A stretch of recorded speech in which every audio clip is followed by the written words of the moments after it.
الرحیم السلام علیکم ورحمۃ اللہ وبرکاتہ۔ ایک سوال کرنے والا شخص آپ کے پاس آئے اور آنے کے بعد یہ کہے کہ مجھے کچھ چاہیے یا میری ضرورت پوری کرو یا مجھے کھانا کھلا دو،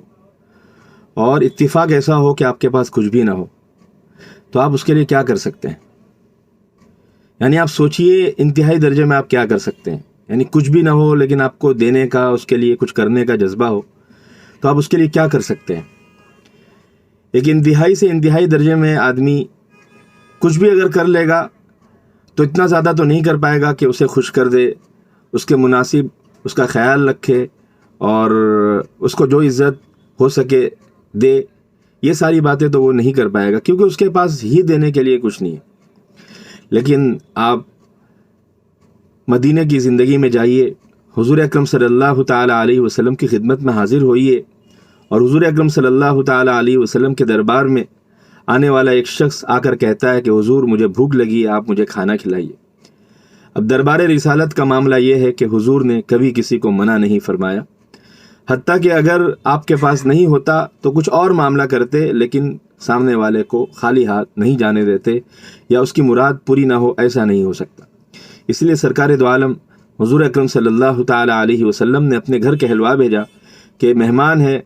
گھر میں کچھ ہے تو وہاں سے کچھ بھیجا جائے۔ جواب آتا ہے پانی کے علاوہ کچھ بھی نہیں ہے۔ دوسری زوجہ کے گھر بھیجا گیا، وہاں سے بھی یہی جواب آیا۔ تیسری، چوتھی، اسی طرح ہر گھر پر بھیجا گیا، وہاں سے یہی جواب آیا کہ حضور پانی کے علاوہ کچھ بھی نہیں ہے۔ اب حضور اکرم صلی اللہ تعالی علیہ وسلم کے گھر ہی میں کچھ نہیں، تو پھر آپ اس کی ضرورت کو کس طریقے سے پورا کر سکتے ہیں؟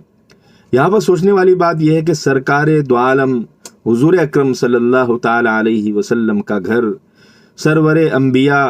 کائنات کے سب سے بڑے انسان اور سارے نبیوں کے سردار، لیکن ان کے گھر کے عالم میں آپ دیکھیے کہ کس طرح کا فاقہ ہے، پانی کے علاوہ کچھ بھی نہیں ہے۔ اب سوچئے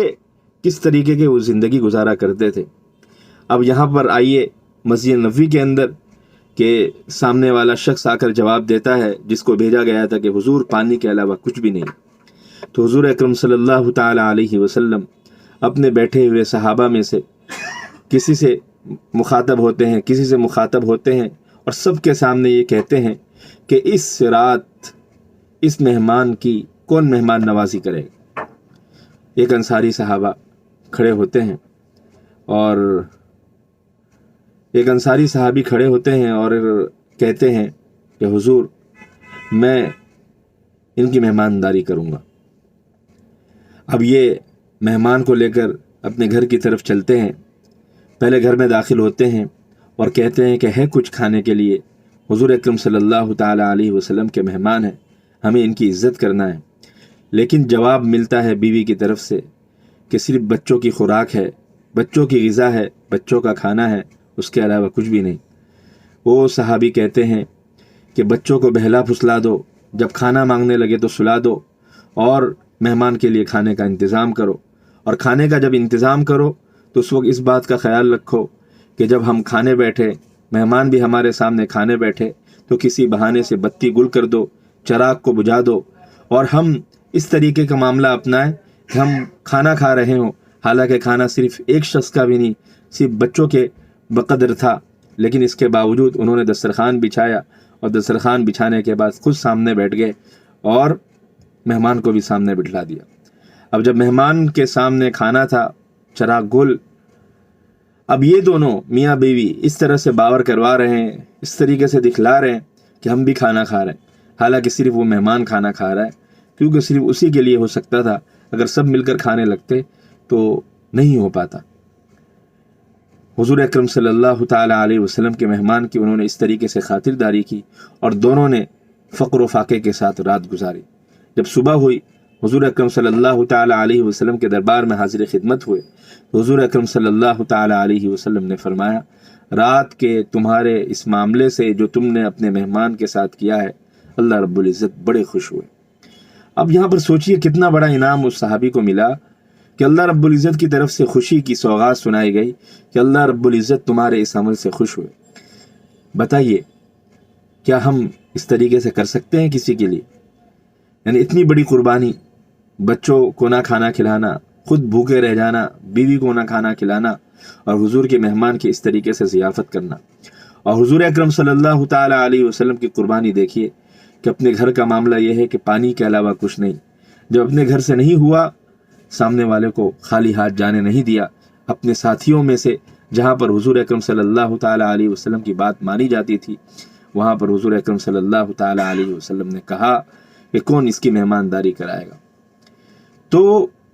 یہ کتنا بڑا پیغام ہے۔ اگر ہم خود کسی کے لیے نہیں کر سکتے تو کم سے کم ایسے لوگوں کا پتہ بتلا دے، یا ایسے لوگوں سے کروا دے کہ سامنے والے کا فائدہ ہو جائے، اور سامنے والا بھوکا نہ رہ پائے، سامنے والے کی ضرورت پوری ہو جائے، سامنے والے کے گھر پر کپڑا پہنچ جائے، سامنے والے کے گھر پر راشن کا انتظام ہو جائے۔ ہمیشہ یہ بات یاد رکھیے کہ اگر آپ کچھ پیسے رکھ لیں گے اور ایک مقدار آپ کے پاس جمع ہو جائے، اس میں وہ خوشی نہیں ہے